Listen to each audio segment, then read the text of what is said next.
Here's your host, Chelsea Edwards.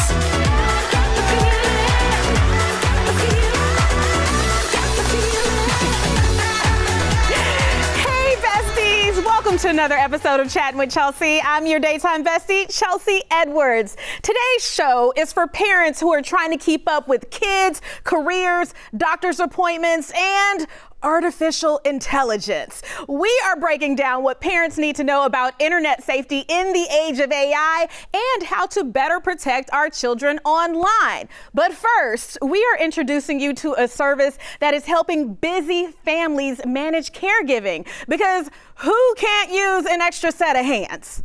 Ezekiel's a 7-year-old and attends first grade. He was diagnosed with mild hearing loss at age 3. Since then, he was provided with hearing aids, which enable him to hear at 100%. Ezekiel enjoys playing baseball and Roblox.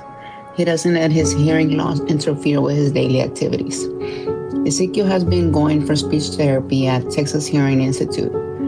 This has helped tremendously with his communication. However, unfortunately, Texas Hearing Institute's working hours are the same as my husband and mine, which makes it challenging for us to coordinate our schedules.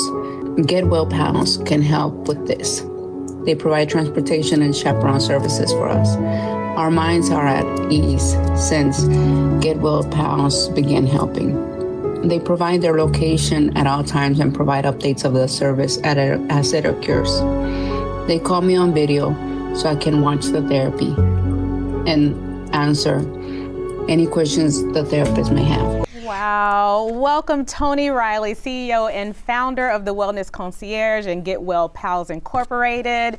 This is something that if you don't need this, you may not even think about it, but you came up with this. How did you come up with this? Because it's so needed. Parents, especially parents with children with disabilities and special needs, they need all the help they can get. Absolutely, Chelsea, and thank you for having me here today. But I came up with the idea years ago, about 16 years ago. I was pregnant with my son, and my daughter was 20 months old with a fever. Got a call from the daycare. I have an hour to get to them to pick her up.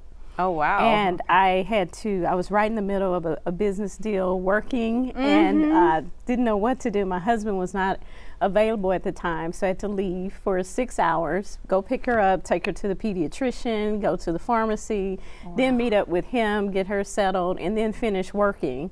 And then after that, had to take 3 more days off until she was better to get back. And I said, somebody's got to do something about this. Right. And I researched the thing. I said, if I could just sit here at my desk and make a call, get my child, make sure she's okay, and then still continue to work and not have to worry about my own career. Yes. And so I came up with the idea. Dear Get Well Pals Foundation, I am writing as a mother to 3 beautiful children, Leilani, who's 4, Layla and August, they're my twins, and they are 2. They're at the center of everything we do. Leilani, our oldest, has typical hearing. Layla and August are deaf and hard of hearing and rely on specialized educational and therapeutic services that are essential to their growth, communication, and confidence. Reliable transportation through Get Well Pals is not a convenience for our family. It is a necessity. My children attend programs that support speech, language development, and overall communication. Missed days or inconsistent attendance can significantly impact their learning and emotional well-being. Get Well Pals has provided our family with stability, consistency, and of course, of peace of mind. This service bridges a gap we could not feel alone and ensures our children are not limited by circumstances beyond their control. We are truly grateful for your time, compassion, and commitment to serving family like ours. Sincerely, the Critton family. really covered all the bases. You thought about all the things you would want someone to communicate with you, or all the assets you would want to have Absolutely. in this business. So what kinds of patients or what kinds of passengers do you usually have? Well, we do actually children, and now we're doing adults as well for seniors. Okay. But for children ages 3 months up to 17 years old, we pick them up. Depends on the parent. It could be a child that's just going to speech therapy once a week. Pick them up from home, take them to speech therapy, then back to school. And not just dropping them at the door, but being that chaperone, being present in the communication with the family to allow for video conferencing during the time. So that helps them stay engaged as well. That's incredible, because not only do you want to make sure that they get there safely, but you wish you could be there in those appointments. So Exactly. I love that you provide that. Hi, my name is Avon. This is my son JR. I say hi. Hey, say hi. Say hi. He just turned 8-year-old last October. He was diagnosed since he was 2 with moderate nonverbal level 2 autism. Since then, we were doing nonstop therapy with ABA and speech consistently, and on and off OT. And last year, I was really needing help with the transportation. Due to the frequency of this therapy, I can't just take off work. And one day I saw the Get Well House Foundation flyer, and I contacted Miss Tony, and I was so grateful. They were able to help me with bringing him from home to speech therapy and speech therapy to the ABA in Webster. And it's really I can't express enough. I don't have words how appreciative we are that the foundation was able to help me. Thank you so much.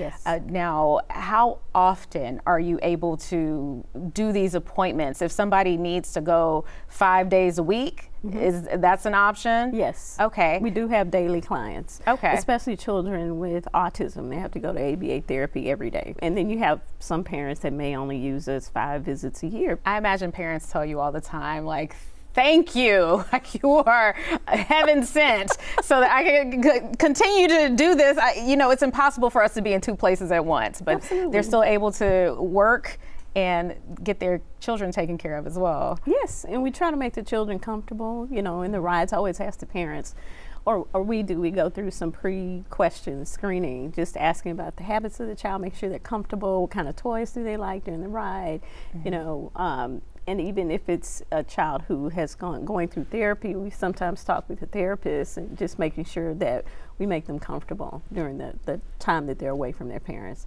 And the GPS tracking also helps. Visibility, cameras in the car, whatever makes the parent comfortable. We meet them where they are. I'm sure one of the questions you get all the time is this covered by insurance? How much does it cost? Yeah. So with that, mostly private pay, and Medicaid will cover transport, but they don't cover the attendant, the chaperone. And so parents will do a combination. Sometimes if Medicaid is covering the transport, then we cover the chaperone. If they have private insurance, most insurance companies do not cover the services. And now the state of Texas has TIFA funds, which is the Texas Education Freedom Act. The parents have accounts, so if your child is going to private school or they may need to go to therapy, then those funds will cover the therapy part and transportation. So for speech therapy or ABA therapy or physical therapy, if a parent has a TIFA account, they can use those funds for the transport. Excellent. Yes. What a great option to know about. Thank you for coming on and sharing this. I know you're going to help a lot more people now that they've seen you on Chattin with Chelsea, okay? Absolutely. All right, guys, we got to take a quick commercial break, but when we come back, we're going to talk about keeping your kids safe, not just on the road, but when it comes to technology as well. We'll be right back after this.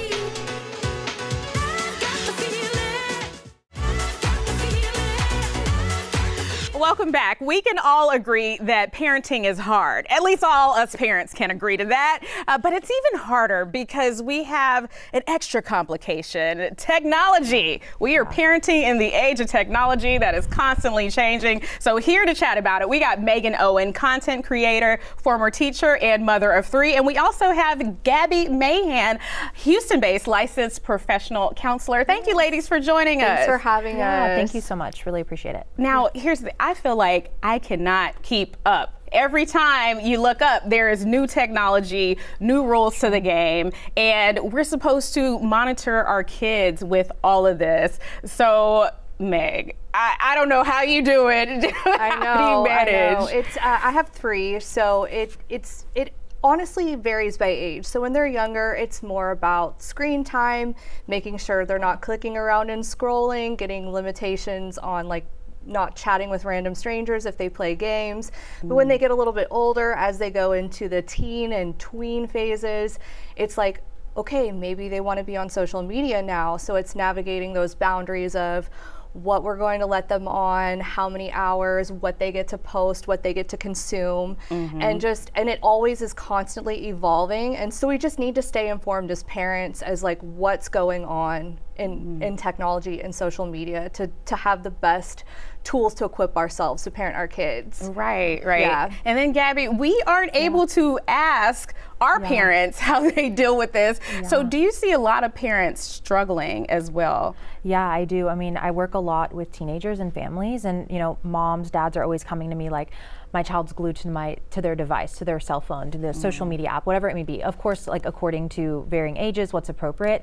I always tell parents, actually, the American Academy of Pediatrics has a framework and a lot of guidelines on like what is appropriate for like usage of devices, what platforms, things like that. And so I kind of always direct them in that direction. And then of course, like I give them my tips and tricks. But I think having a really open dialogue and open conversation with your kids about like what's out there, what are the dangers, and how can we set healthy boundaries and frameworks so we're protecting ourselves and our, and our privacy, I think is like the best thing that we can do. Yes. Now, Meg, you mentioned like not being able to be ignorant, like we can't just act like, oh, I didn't know. Yeah. So how else are you trying to stay up to speed? Are there other websites that you're using as well? Well, I think I have a little bit of an advantage because I am a content creator and I kind of see what's going on social media, but I think having conversations with other parents is essential, like joining, asking like, what are your kids into? Like, what are they watching? What apps do they want to be on? Because just being an informed parent is always good, because how else are we going to figure this out? Like, how else? There's so much that we're trying to figure out already, though. That's the thing. So as I said, extra complication. Yeah. Now, one of the things that I deal with is hearing about a new app that other kids are using. My kid may come home and say, oh, we use this at school, or so-and-so is using this. So at that point, do you typically are you spending some time downloading and playing around with these? I don't just let my kids download whatever they want. There's parental controls on all of their devices before they even allow or can download something. They have to ask permission. So if I get a request to download an app, I'm like, okay, what is this? I go look through it, go and just do what I can as far as I know how to do as a parent before I say yes. Right, because you also have to understand the risks. Is this something that I can control? Is it protected? All of that is so much to figure out. Now, the other thing we've been trying to navigate is AI. My goodness, let me tell you, it is so hard for even adults to know what is real and what is not when we're looking at content nowadays. So Gabby, are there conversations that we should be having with our kids about recognizing AI, or does it matter? Yeah, absolutely. I think there's so many distorted images, right? Like there's filters and there's certain features that you can put on these images. Most people get on the internet and they don't know what's real anymore, right?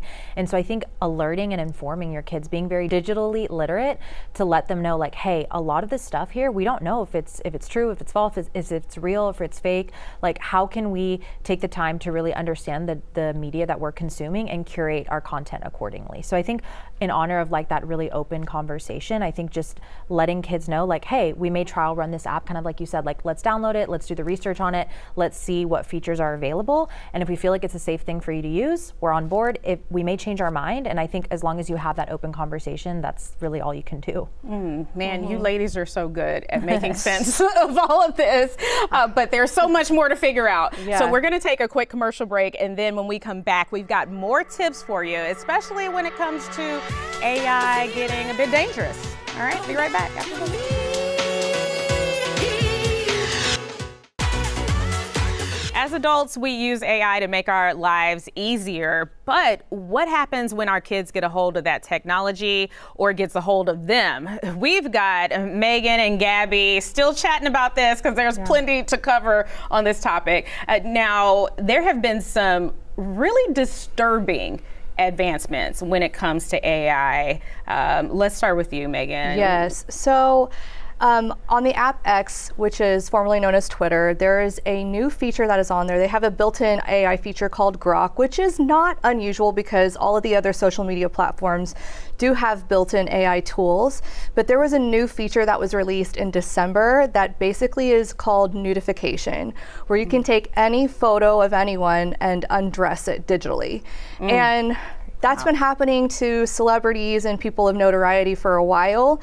But now Grok has made it where it's mainstream and accessible to any user, and it's super concerning. So basically anyone can take a picture of anyone and undress them. And within the first weeks of its release, there was millions of photos, and it came to light there was quite a few pictures of teens and tweens. Wow. So imagine the toll that it takes on you to be targeted that way as an adult, but for vulnerable teens and tweens. Yeah, because they're actually posting as well. Like they're actually putting this up, and it's allowed. That's what's blowing my mind. How is this legal to do? Well, that's the question. Like, we don't know. And but the simplified answer to that is that, you know, people make laws, and this technology is so new that there aren't any laws in place yet. And it seems like lawmakers aren't really in a rush to put any safeguards and laws in place, and then X themselves doesn't seem to be taking any accountability or wanting to shut this functionality down. In fact, there was an article in Wired magazine that said that it revealed that X's parent company had a $500 million fund to just hush these lawsuits that were coming in through this functionality, because so they know it's a problem, and there's a ton of lawsuits coming in through that, and why aren't they shutting it down? We don't know. Oh, that is so disturbing. It really feels is. like the people who are creating this technology, I can't speak for all of them, but it just feels like there is not care for our children. Yeah. Gabby, what kind of effect can this have on our kids' mental health? Yeah, I mean, I think of my adolescent kiddos, because those are the ones that are probably having access to things like Twitter. And I mean, an adolescent brain is constantly shaping and forming, right? It's very plastic. And so when I think about the areas of the brain that it affects the limbic system, which is the reward center of our brain. It affects executive functioning, which is like their problem solving skills, their critical thinking skills. And so when they are using things like this nudification, right, and they're consuming this kind of content, it's releasing dopamine in the brain, that happy neurotransmitter. And so what that's doing is that's like wanting them to, it's creating a feedback loop, and it's wanting them to have more and more and more. And so then that's automatically affecting their executive functioning, because it's giving them a shorter attention span. It's making them not being able to withstand or tolerate like boredom, not being able to have like better social interactions with people in person. I mean, it's really having a profound effect, not only on the formation of their brain, but in just like real life experiences and interactions with other people. Wow. Okay. So sounds like, I mean, I wish we could avoid it altogether, especially when it comes these dangers that we're dealing with as well. So in the meantime, what is the recommendation from you, Megan? Well, I think as a whole, as parents, we need to make our voices heard to these big tech companies that they cannot put tech advancements over the well-being and safety of our children. And also, one simple actionable item that we can do as parents is look up our representatives and whoever represents us in our state legislature, email them, call them, and demand that these AI nudification tools become illegal in Texas, because they're not. Yeah, definitely an actionable step that we all can take. in the meantime as well, Gabby, you talked about the effect that this is having on our kids' brains. Yeah. What kind of rules should we be putting in place to help to control their environment when it comes to technology? Yeah, I mean, a lot of the research shows that it's best not to allow them to have access to their devices or any sort of technology around important times, right? So things like mealtime, when they're connecting with their family, not having devices in the bedroom, because you want to be able to allow them to produce healthy amounts of melatonin for their sleep. And so really being boundaried around when you're allowing them to have access to the technology itself. Meg, do you have like a certain place that everybody has to put their devices in your We're home? working on that, but it's hard with, it's always evolving with their ages. There's always different things that you're running into the older they get and the more freedoms that they get. But one thing I also find that's very helpful, just so I know what's going on with my kids, is we are very open and honest about the conversations we're having and like what they're seeing on social media.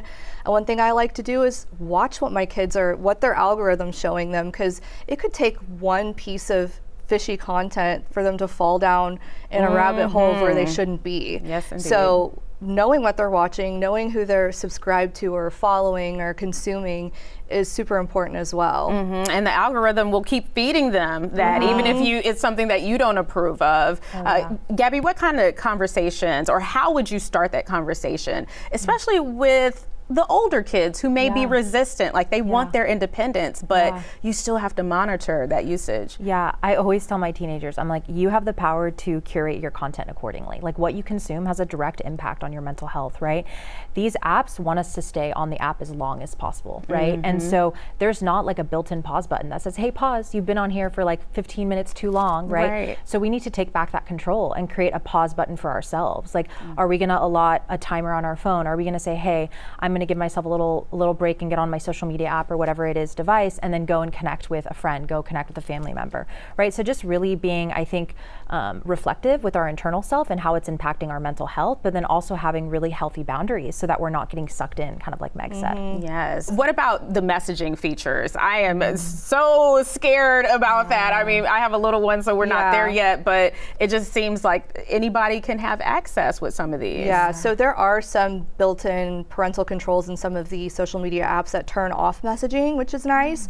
So you can turn that off. And it's just basically having this open discussion with your kids too, knowing that like you're gonna be able to pick up their phone at any time and take a look through it and see what's going on. Okay, and then Gabby, if somebody messages our kids, how do we have a conversation with our kids to prepare them for somebody who may reach out to them with ill intentions? Yeah, I mean, I would just tell your kiddo, if you ever see anybody reach out to you that you have no idea who they are, it seems like a very suspicious message, like immediately bring it to the parent's attention. And I think kind of to follow off of what Meg said is like those parental controls are super important, and informing your kids of those parental controls, because I can't tell you the amount of teens I have that come in and are like, oh, my mom put this parental control, I hacked my way out of it. Like I knew how to get, on the back end and figure out how to surpass the 30-minute limit she put on me, right? Oh my gosh. And so I think telling your kids, hey, I'm letting you know I'm putting this parental control for your safety, right? So that you don't get into something dangerous, so your privacy is protected, rather than like not telling them and then them figuring out loopholes. It's always messy. That's good. So messy. All right. That's good. Meg, any final tips? Anything that works for you? I think communication and constantly evolving is key. Like, don't be so set in your ways about how things need to happen in your household, because everybody has certain beliefs and how they think kids should be on devices and media. Have grace for yourself, because we're learning. Like, we don't know everything, and we're learning as they're learning. We're bound to lose something. Like, we're not going to be winners in this game all the time. Great points there. Give yourself some grace, okay? All right, we've got to take another break, but we'll be right back after this. Come back to me.